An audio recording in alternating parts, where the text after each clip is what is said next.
Hey everyone, welcome. Welcome to Childcare 101 with Hatch and Vivvi. We're so happy you're here. We'll just give it a couple minutes for everyone to join. I know we've got people dialing in from all over the place. So if you're joining us now, we are going to have you put in the chat, where are you dialing in from? And if you're expecting, how many weeks along are you? Or if you have a little one or two or three at home, how old are they? So I will start. I'm calling in from Brooklyn and I have a 4-month-old and a 19-month-old. Also, shout out to any fellow 2 under 2 parents who might be on the line. Welcome in everyone. I see Brooklyn, Cleveland, California. We're all over the place. So if you're just joining us now, we're going to have you just put in the chat where you're dialing in from. If you're expecting, how many weeks along are you? Or if you have children, how old are they? Thanks so much everyone for joining us tonight. We're going to get started at around 7:33. Welcome everyone to Hatch and Vivvi's Childcare 101. So excited to have you. I see 33 weeks, 27 weeks, 20 weeks. Everyone's doing great. Being pregnant was not my favorite. And you are doing wonderful. We have Maryland in the house, Las Vegas, LA. Welcome everyone. We're so excited and we'll get started in just a few minutes. Right. So lots of pregnant people on the line.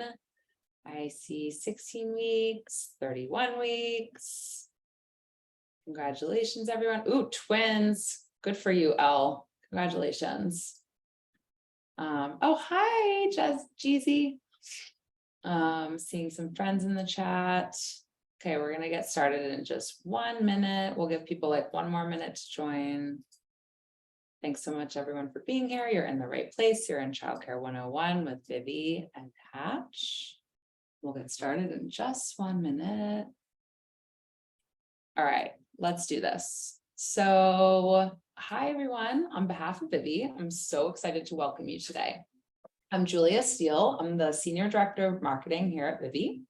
I have a 19-month-old daughter named Aster and a 4.5-month-old daughter named Wheezy. We're thrilled to get started on what we know will be a really thoughtful conversation tonight on one of my favorite topics, which is childcare. I'm joined here today by Meredith Wing, who is mom to a 3-year-old and an infant, and also by Janelle Lloyd, a new mom to a 5-month-old. Thanks for being here. Plus our extra special guest, Dr. Roth. Dr. Lisa Roth is a child, adolescent, and adult psychiatrist with Downtown Psychiatry. All of our panelists know intimately how important childcare is, not just for your baby, but also for yourself. So I can't wait to dig into this conversation. But before we get started, I just want to set the stage with a little personal story. So when I was just on maternity leave with Wheezy in January, my nanny, who'd been with our family with my oldest since she was 3 months old, she had to part ways with our family unexpectedly. There's a silver lining, even though it was very stressful, which is that I'm now happier than ever with my childcare situation, with my girls both attending Vivvi's Dumbo campus full-time. But that experience showed me firsthand just how stressful childcare breakdowns can be. Like, it was all I could think about for a month straight, and I was losing my mind. I never really envisioned myself to be a daycare mom, specifically from like how young Wheezy went in, which I think was like 10 weeks. We wrapped her up 2 weeks before I went back to work. But now I'm realizing the myriad benefits of a group care setting. But there are also many benefits that I saw in Aster's first year to nanny care, or there's myriad benefits to being cared for by a family member like auntie or grandma. So here at Vivvi, we know that finding childcare can be a huge stressor, but there's also so many different ways to do it. So we're just here to have no judgment and just share learnings. And hopefully you walk away from this conversation feeling a little less stressed and a little bit more informed. I also want to keep it super conversational. If you have any questions throughout, please put them in the chat. We're going to use about 40 minutes of time just in conversation with our panelists, and then we'll definitely go over to Q&A and make sure we get all of those answered. So if you're not familiar with Vivvi, I'll give you a quick overview of what we do. We're a childcare and early learning provider. We work with families in a number of different ways. Here in New York, we have 6 beautiful campuses, and those service children 6 weeks to 5 years old. We also work with employers like Etsy, the Skim, New York Presbyterian Hospital, a bunch of different sports teams, et cetera, to set up childcare as a benefit for their employees. My email is right there in my name, steele@vivvi.com. If you have any questions about Vivvi at all, please just shoot me an email. I'd love to chat with you. So finally, lastly, I'd love to acknowledge that childcare is like this big, massive topic. I know for me, when I was pregnant with my first, it consumed my mind. There's no way we can absolutely cover everything in 45 minutes. Our goal is that you walk away today armed with a little bit of knowledge and just feel a little bit more confident. So with that, I'm going to turn it over to our amazing panelists to just give a little brief introduction of themselves and also a quick share on why this topic hits home for them personally. So I'll start with you, Dr. Roth. Why don't you go first? Sure. So thank you so much, Julia, for having me. So I am, full disclosure, also a Vivvi parent, but I'm here really predominantly to just talk about, the perspectives I see on childcare in my practice, which is that, people who are pregnant are often berating themselves, not just about childcare decisions, but so many decisions in general, whether or not to breastfeed, if it's okay to take medication in pregnancy. And, when you look things up on the internet, there's all sort of different kinds of advice giving you this feeling that if you make the wrong decision, you're, somehow going to mess up your child for good. And I think what all of those decisions tend to miss is that really the most important thing is the parent-child relationship. And, different childcare settings can foster different parent-child relationships in different ways, because they can support you as a parent in different ways by giving you the peace of mind to know that, you can go and do your job, and that your child will be there and, will be well cared for and well loved at the end of the day. So I'm really excited to be here just to sort of help to reassure, new and expecting parents that the decision that feels right for them is the right thing. And there's no like one truly right or one truly wrong decision. Thank you, Dr. Roth. Meredith, why don't you go next?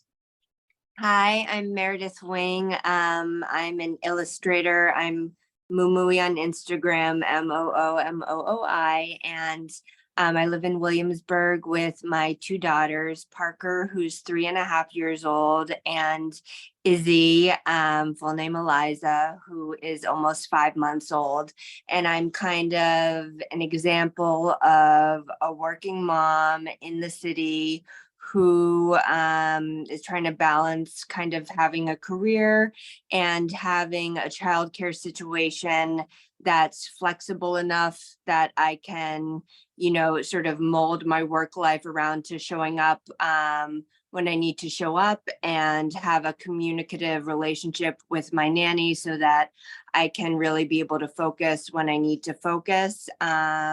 So I am an example of someone who, like a lot of you, has struggled with sort of the guilt that comes along with having a career, and, being a mom that's present at the same time. So I'm so grateful to have the opportunity to speak with peers and professionals and just be a part of this ongoing dialogue where no one's getting it perfect, but everyone's sort of trying to figure out what works for them personally. Thank you, Meredith. Okay, Janelle. Am I? Yeah. Okay. Hi, everybody. I'm Janelle Lloyd. I'm Wait You Need This on Instagram. I'm a content creator, primarily in the fashion space. Similarly to Meredith, I work for myself, and I am a first-time mom of a now 5-month-old. So I'm definitely in the thick of trying to figure out my childcare situation. I currently have a nanny who works part-time, and very quickly realizing that I do need more help if I kind of want to keep up my job at the sort of frequency that I'm doing now. So I've actually made a decision to help my mom moved to the city to take care of my daughter. So we will see, the jury's out on that, but happy to talk about, how we kind of came to that decision, and anything else you guys might want to know. Wonderful. Thanks, Janelle. So I'd love to start off our panel by talking about finding childcare. Meredith, when you first started looking for childcare, I assume, 2 or 3 years ago for Parker, what were some of your considerations? Like, why did you end up choosing to go with your hybrid nanny and preschool situation right now? So it was sort of a matter of circumstance because Parker was born in November of 2019. And I said, as a first-time mom, I'm just going to feel it out. I'm going to be home for the first couple months, get through the winter, and then we'll see where we are. And just as I was sort of starting to dip my foot back into work, COVID hit. So in spring of 2020. So I was not comfortable, nor do I even know how open and active sort of community-based care situations were. So I knew that sort of a one-on-one childcare situation was going to be what I was comfortable with, just from a health, safety, hygiene wise, and someone I could communicate with, mostly around COVID and being healthy and having like that one-on-one sort of relationship. And then Izzy was born, and a couple years later, and it just became clear that having Parker in a threes program in school and then having a one-on-one caregiver for the newborn made the most sense in terms of giving them both their own sort of like realm of independence and a social situation for Parker and an individual situation for Izzy. So when I was first starting out, it was kind of a COVID context, one-on-one health decision with the added benefit of having the attention that I might have sought anyway from a nanny scenario. Makes sense.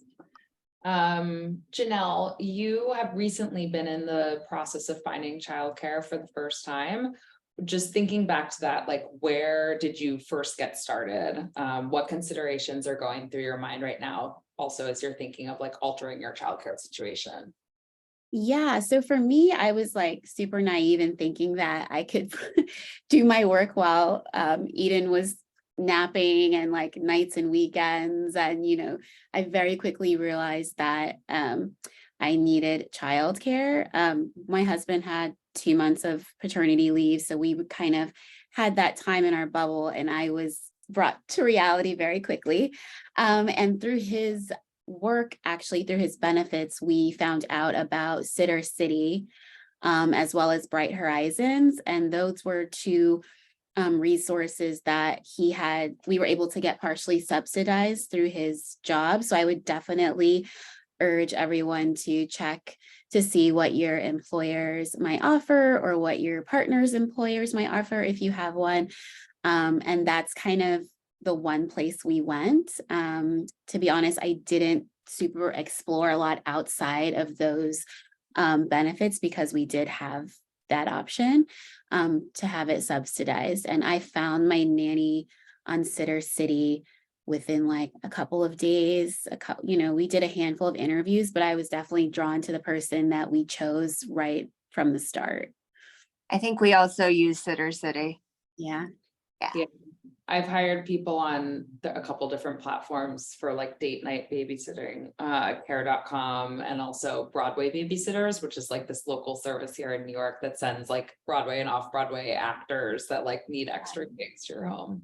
Oh my gosh, it's the last person that came from Bright Horizons for us. She was a singer and just singing to Eden all day. I was like, this is magical.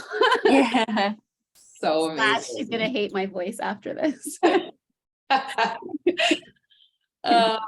love that. And also, Janelle, I love that, you have access to like a childcare benefit. I think that's becoming more and more common at companies. And I just wanted to share with anybody on the line, Vivvi has a lot of resources that can help you talk to your employer and your HR and benefits team and sort of, push for childcare benefits. So if anyone's interested in that or working for kind of a larger organization, I'd love to share those with you, because I think we have to be the change and ask for the benefits, family-friendly benefits that we need.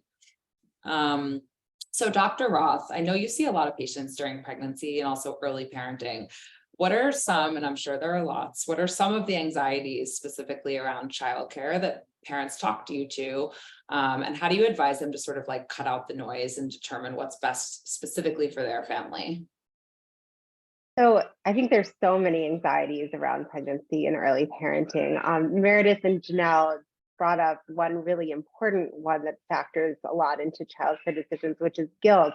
And to sort of go behind that guilt, is, is it okay for me to be a working parent, right? Or even if you're a parent who, wants to be a stay-at-home parent, but like wants to go to the gym sometimes, like, do I need to be with my child, 24/7? Can I take a day off? Can I like go get my nails done and do grocery shopping without lugging around a crying child? So I think, there are a few ways that I think, encourage people to address that. First is to understand, parenthood it's a really big role transition. It's like a second adolescence. And just because you are going through this big changes in this tiny creature who you're responsible for doesn't mean that these other parts of yourself are no longer important. And from a child development perspective, as I said, like the relationship between the parent and child developmentally is really the most important thing. But how are you going to show up as the best possible parent?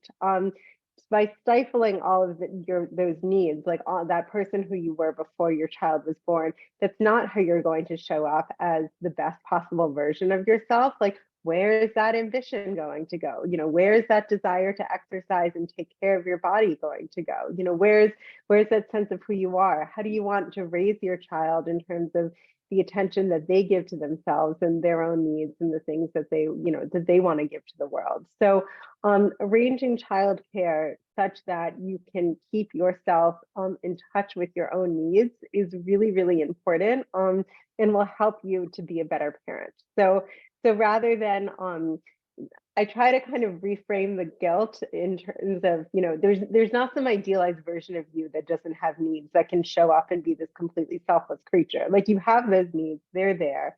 And how are you going to get them met so that when you show up and, play with your kid and talk to your kid and sing to your kid and, hush them to bed last and, deal with a tantrum, deal with a meltdown, that your cup is full, right? And then you have the energy to give. Yeah, I love that. I just read there was an amazing email that was put out by Cooper. And if any pregnant people on the line haven't heard of Cooper, it's an amazing new group, community group that was founded a couple years ago. And it said, like, it's not about quantity of time you spend with your child, it's about quality. So like, even though, both me and my husband work totally full time, we really enjoy our work. And then when we are at home and we're with our children, like, we are plugged in and engaged because we've had that other part of our lives sort of fulfilled. So I love that, Dr. Roth.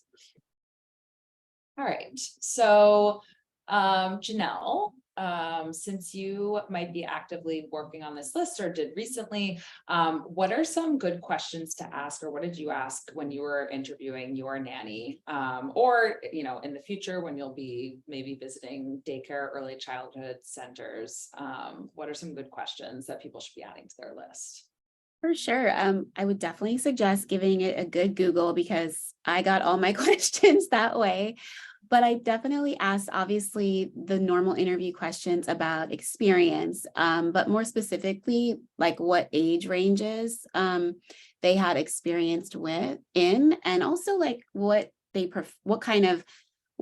they prefer, because I think some nannies prefer infants and newborns, others enjoy spending more time with toddlers. So I think it's important just to hear about experience, and then specifically what age groups they've had experience with. Obviously, any certifications they might have, like CPR or first aid. I even know that there are some nanny certifications that you can get.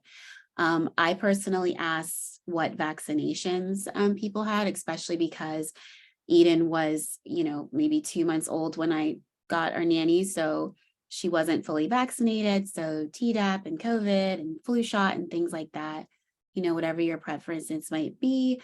I asked for references. And then just because babies are so small and spend a lot of time sleeping, we did ask what they might be willing to offer other than childcare, because during that hour and a half, 2 hours, every few hours that your baby's sleeping, it's fabulous if they can help with maybe some light housework, or my nanny loves to cook, so she'll make me an omelet in the morning, or, prepare a meal that my husband and I can have later that evening, because trust me, I don't know, I have not had a chance to make dinner since she was born. So yeah, we asked that. And then also just languages was something that we were interested in. So we were looking for a childcare professional that might be bilingual or be able to expose Eden to another language.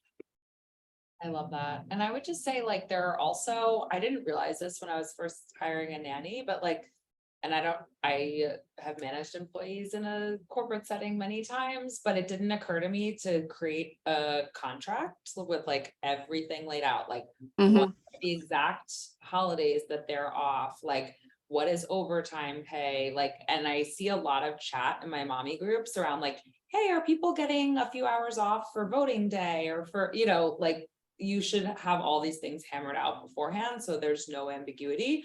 Park Slope Parents is a really great resource. They have lots of templates online for part-time nanny work agreement, full-time. So I would definitely recommend that as a resource to folks.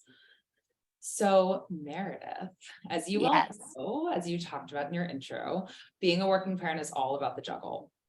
How do you lean on your childcare provider, your nanny, but also your preschool workers to help you create the space that you need to be successful at work? And like you said, stay focused.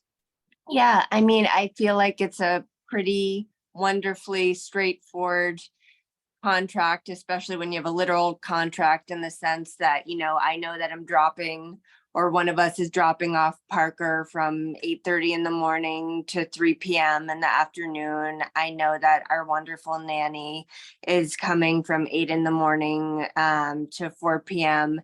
at night. And because those like hours are designated, I feel, the liberty to go and do what I need to do during the day.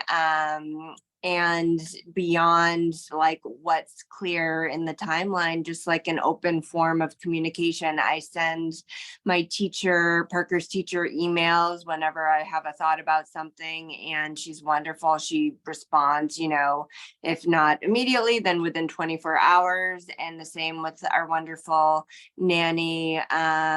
We text, we have a group family WhatsApp that we use throughout the day with my husband to talk about what we need, and we adapt as the day goes on. And I lean on those people just by having sort of constant communication and honest conversations in person when it's appropriate, like via WhatsApp when it's more casually. And I think that's the only way it's gonna work. There's just so much detail and so much that's happening at once that there just has to be, a constant dialogue. Totally. All right, that's wonderful. So deciding between getting a nanny, this is like the biggie question. I love this question. Deciding between nanny or daycare is a biggie for so many parents, especially first-time parents. Dr. Roth, I'd love you to share a little bit about the benefits of both types of care. And is there any relation to forming healthy attachment with one over the other? And or is there a best age to transition a child from like a one-on-one care situation to group care? So the data are really mixed on this and have a lot of limitations. And of note, before I even go into the data, the kind of qualities of a family, regardless of the childcare situation, have a 2 to 3 times stronger fold impact on cognition, behavior, language skills. So it's really like the family is the most important thing. And I think parents need to know that going into this. So, the best studies, like it's the one Emily Oster cites, which is sort of this big like National Institute for childhood health and development study, which any parent can look up. And they have like quite a nice like user-friendly summary without all of the statistics in it, if people really want to dig in deep. It basically says that introducing your child to kind of a high quality childcare, they can define that as low child to teacher ratios, like some kind of special education that the teachers have towards early childhood, a few other criteria. So it probably, by the time kids reaches preschool, has a modest impact on increasing cognitive and language development. But those children might have like some more behavior problems. And there aren't great data also because kids' brains are so plastic. And, like they're the sort of less technical way of saying that is like children are still learning and growing and they're deeply moldable. So there isn't even great data whether any of those things persist or if kids just make up their gains. So, so that's what the data says. I mean, I think it's also important for parents to realize though, in terms of, how, like, because the family is so much more important, right? In some cases, like a nanny will be immensely more reassuring to a family. You have the one-on-one, relationship that might sound, appealing, right? If you were staying home with your child, it would be one-on-one. So it feels more like a replacement. And that's what makes you feel better, then fantastic. But maybe you're a parent who, needs like 40, 50 hours a week of childcare in order to do the thing that you want to do. And maybe you just can't afford a nanny because daycare is less expensive. And if you are able to find, a really high quality setting, no parent should ever beat themselves up about, needing to do one or the other, feeling more supported by one or over the other. The thing that makes the most sense for you and for your family is the right choice for your child. So they're very sort of modest differences in terms of the ultimate effect on child development. And nothing, sorry, that your last part of your question, Juliet, there's like no association with attachment style. That's all mediated by the parent. Thank you. Anything that we can do to like bring down the anxiety, I think is good. So I really, really appreciate that perspective. Okay. So Janelle, you mentioned moving your mom to New York, and, having obviously one of your closest family members caring for your baby. How are you starting to think about how you're going to communicate boundaries and expectations? I know sometimes, every time my mom is visiting and she's watching the kids for a couple hours, I'll kind of be like, hey, we let them cry for a couple minutes, and like that's our strategy. My mom doesn't love to listen, so I'd love to learn from you and just hear about how you're thinking about that. Yeah, well, what's worked during her like longer term visits? I mean, my husband has traveled for work and she's come up to stay with me and help out. And what I find that works is really just having like a schedule, and not just a schedule for, oh, this is when she eats and this is when she sleeps, but a schedule or maybe like a list of activities that I like to see her doing.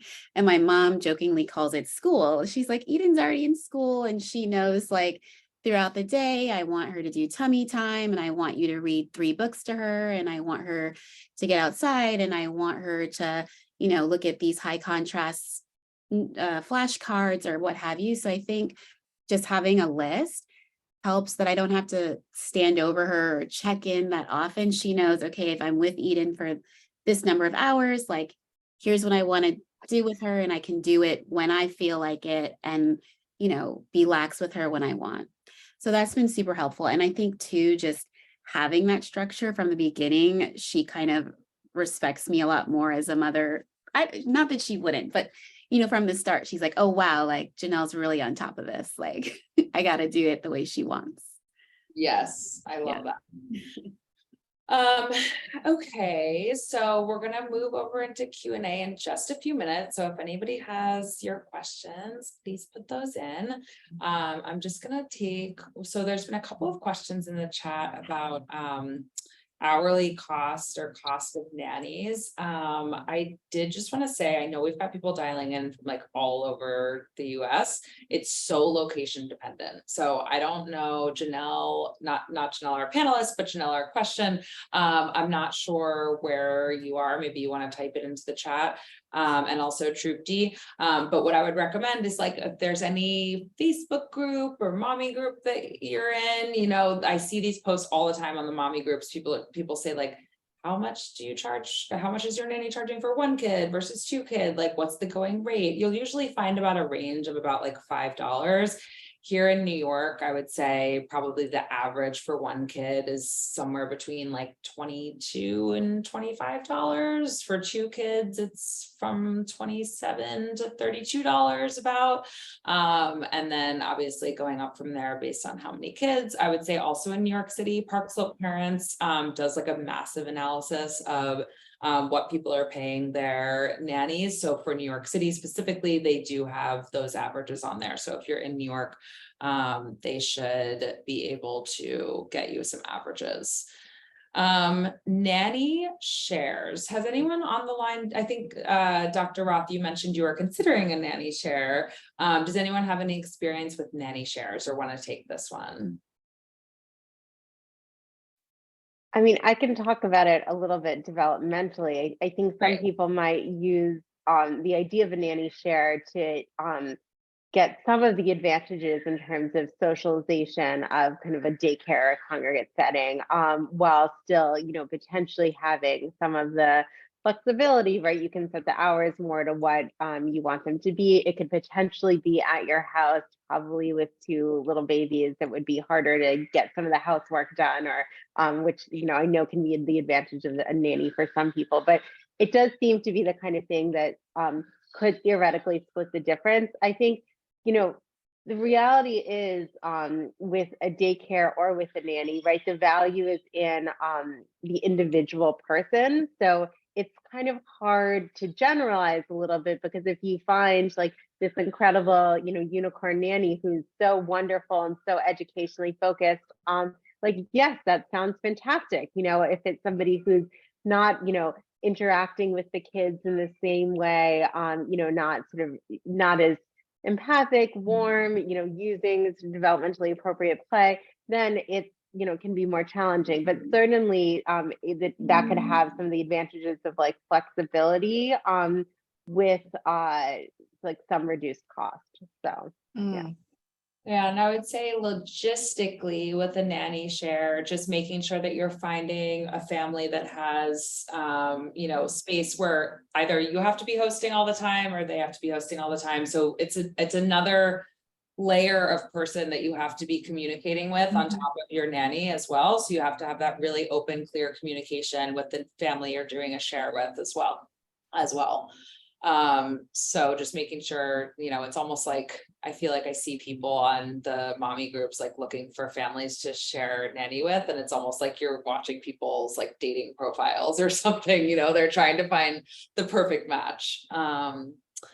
All right, so I want to take this question about, Melissa says, thoughts on daycare at 4 months, experience with sickness, etc. Because I actually started my youngest at 2 months at daycare, full-time, 5 days a week.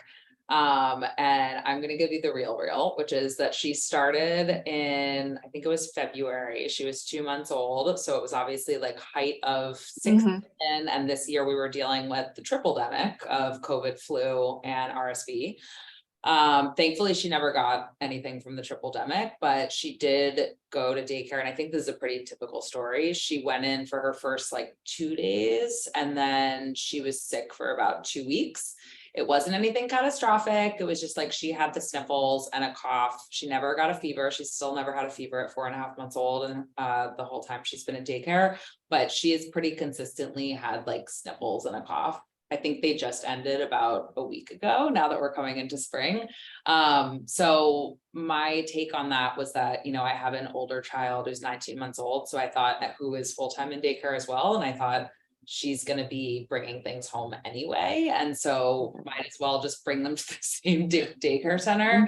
And what I hear from a lot of parents is like, either you put your children into a group care setting and they get all these illnesses out of the way younger, or when they go into like a preschool program later, that's when they're going to get all these illnesses. So it's whatever your level of comfort is. I would also say that like our daycare Vivvi practices like absolutely high like health and safety protocols, is always sanitizing everything. Teachers, most of the teachers are wearing masks if there's like an illness going around.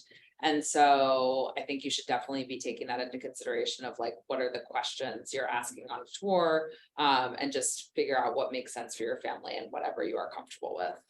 But if they go to any sort of group care setting, they're going to get sick. But also they're likely to get sick anyway. Like Aster was in nanny care and she ended up getting COVID, unfortunately, when she was 8 months old. Totally fine. She got over it. Kids are very resilient, but they do get sick and it is quite scary in the first year. I mean, even once the kids start going to like, gymnastics classes, and touching things and everyone has their little runny noses, they're going to start getting them. So I think the sort of onslaught of illness is pretty much inevitable. It's more a question of, if you want to keep your baby isolated from it, like for a period of time. Yeah. So this question from Eric is, how do you vet a daycare? Are there resources where they're ranked or reviewed? So Meredith, I know you've got Parker in Williamsburg Northside School. Yeah. What kind of ratings and reviews were you looking at? How were you kind of like vetting the daycare? Were you just talking to other parents or what were you considering? Yeah, so I was talking to other parents in the neighborhood, sort of like-minded friends and peers, and it became evident like pretty quickly that there was really like two schools that like seemed to match, like that I just kept hearing over and over again, and that seemed to be like the quality of like quote unquote education that I was looking for. I mean, she's only 3 years old. So like, what does education really mean? But for me, it meant like there was somewhat of a curriculum. The teachers seemed to have a certain level of, graduate level education, et cetera. So I basically found it through word of mouth. And then I sort of did a bunch of Googling and, it's not like a huge, I knew I wanted it to be a school like within walking distance. So that already narrowed down my selection a lot. So it was basically, what are like the 2 or 3 best schools within like a 10-block radius, and where are my friends sending their kids, once we visited the school, saw the facility, saw that they had like a space to play, which in New York is like kind of like a novelty. So I was like, okay, they have a roof, they can go out and get fresh air. Like that's already better than a bunch of the other ones. So that ticks a lot of boxes. So it was pretty easy for us to pick. It came down to like another one that, didn't celebrate Halloween. So we were like, all right, we're going to the one where they let the kids dress up. It's very woke in Brooklyn. So we're like, okay, we still want them to be able to have candy. Oh, that is so funny. We have lots of internal conversations at Vivvi about like, should we be celebrating Valentine's Day? I know, which is totally no shade on people who don't want to, celebrate V-Day or Halloween, but we were like, Parker's obsessed with ghosts. She needs to celebrate Halloween. So go to this school. It's too real. And sometimes it comes down to those like really micro decisions that are very unique to your family. You need to decide on something. So we're like, Yes. So Eric, I would say if there's any way for you to talk to an enrolled family at the daycare, that's always a good way to go about it. There are all sorts of like neighborhood specific parenting groups. I'm not sure where you're located, but like Facebook groups, people are always happy to talk about their schools. I think when, in terms of like an official site for rankings and reviews, I'm not aware of one for daycares. They're all on Google. So I would look at Google reviews and also the website and see if there's any testimonials.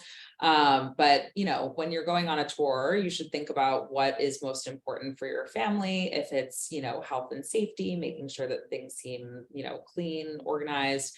You want to look at how the teachers are interacting with the children, look at the environment. Is it very noisy? Is it very quiet? What kind of activities are they doing? Is there a schedule posted? How are they approaching, putting babies down? Are they rocking them? Or are they letting them kind of self-soothe? And just ask a lot of questions and be that person. And also just how many holidays there are, what are you getting for your money? Or are there a bunch of holidays and days off that you might have not anticipated? Make sure you look at the school calendar. Yes, that is a good call, and look at what the hours are, and the part-time versus full-time schedule and all of that stuff. And also, just like Meredith mentioned, it being walkable from her house. I was considering a move to Dumbo, Brooklyn Heights, downtown Brooklyn area, so I could be closer to Vivvi Dumbo, where I was going to send the girls. And at first we were looking at all the way out in the top part of Brooklyn Heights, which would have been a 22-minute walk. And we're like, okay, we have a dog. We walk every morning. It's no problem. We can just do the walk. Getting out of the house with a child to daycare it's so hard. And we currently have a 7-minute walk to Vivvi Dumbo. And it's it feels to me like the absolute top of the max to be able to walk. It's a great way to narrow it down. Yeah, exactly. So you're only going to have so many choices that are actually an easy commute from your home. Question from Melissa, and I think people who have maybe used Sitter City or any of these resources can help with this, but has anyone had to find part-time help that is odd hours? So she's talking about a 2 days a week, after work care from 5 to 9, and does anyone have experience with that? I don't. I mean, I use Sitter City and Bright Horizons. I don't have experience with finding after work care, but I would assume Bright Horizons is something that might offer that. But I would just post that that's what your needs are, and the right people will, if that's what they're looking for, they'll reach out. I mean, my nanny, we're very flexible with each other. She knows that I want her 3 days a week and around 5 hours, 6 hours a day, but we have an agreement where it kind of changes weekly. So I think that you can find someone who's willing to be flexible with you, and people who have lots of different types of schedules that they can accommodate. Yeah, I think just post specifically for what you want, and there are plenty of people who need to work full-time jobs who would probably jump at some evening hours or in grad school, and there's always someone in every scenario that would be able to provide care, I think. Yeah. Okay, the next one I'm going to give to you, Dr. Roth, from Andy. Could you talk about some ways to not feel guilty for choosing a nanny or daycare over taking care of your own child directly? Trying to figure out work and baby balance, but already feeling guilty for wanting to go back to work after maternity leave. Well, that's a great question, Andy, and I think it's something that so many parents struggle with. So it sounds like from the question, you're talking not so much about the nanny versus daycare, but the guilt is over wanting to work at all. So I think that I'm going to speak to that component of it. So, I also am a working mother, and these are sort of things that I dealt with myself. I think, I also see in your question, guilty for wanting to go back to work. So first of all, I think it's important for you to know that, again, it's the quality of your interactions with your child. It's your emotional availability. It's your desire, you're being able to hold their mind in your mind, echo their emotions without necessarily being overwhelmed by them, encourage their growth and development and creativity, being able to set limits on, being able to wipe the food off their face, even though they're going to scream and cry, being their bigger, stronger, wiser person. This is how you raise a child who's going to thrive. It doesn't mean that you have to be the only person who's doing all of those things for your kid. It takes a village to raise a child, and you being the one who does all of those things every second of every day is not the most important thing. And, I think once you do go back to work, I think you can ask yourself, what am I bringing to these interactions with my child when I'm doing them? If you're at home, if you're somebody who really wants to work, and you're home all day with your kid, resentment can build up. You can start to feel really unsatisfied. You can be exhausted. Instead of bringing your best self to your child, you're bringing a dissatisfied version of yourself. You're bringing a version of yourself that is stifling the things that you want to give to the world, and forcing yourself to say motherhood or parenthood has to be enough for me when it necessarily isn't, and that's not good for your child either. So there are tons of mothers and fathers where being a stay-at-home parent is really what they genuinely 100% want to do, and they do not feel dissatisfied and they do not feel stifled, and that's wonderful for them, and so it's wonderful for their child. But if you are going to feel dissatisfied and stifled, then it's not the best thing for your kid. So I think that the version of you who is a working parent might actually be the best parent for your child. And if that's really what you want to do. So that's what I say to people who are wrestling with this guilt. What an amazing, I know, mic drop. What an amazing moment to end on. Thank you so much to our lovely panelists, Dr. Lisa Roth, Meredith Wing, Janelle Lloyd. I've had such a fun time getting to know you all, and I'm just blown away by all of your knowledge and experience that you so vulnerably shared. So thank you to all the audience members who joined us. We know that being a parent is super intense, and we're so appreciative that you made the time for us today.